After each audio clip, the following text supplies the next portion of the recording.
Na tomto videu si ukážeme, ako môžeme zadávať dochádzkové odchýlky mimo kalendára. Prejdeme cez spracovanie miest, roli pracovné pomery a dohody, vyberieme konkrétny pracovný pomer a na záložke rola, identifikácia, dochádzka klikneme na tlačidlo Pridať. Najskôr si vyberieme zadávanie dochádzkovej odchýlky na viac dní.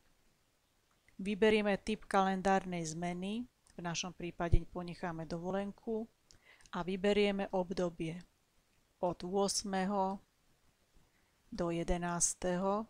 dáme Zapísať.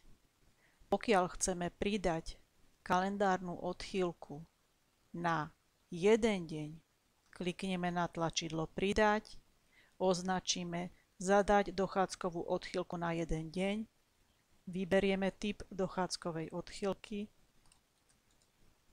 v našom prípade lekár zamestnanec, vyberieme dátum a môžeme zvoliť celý deň, prvá polovica dňa, druhá polovica dňa alebo čas. My si uvedieme konkrétny čas od 8.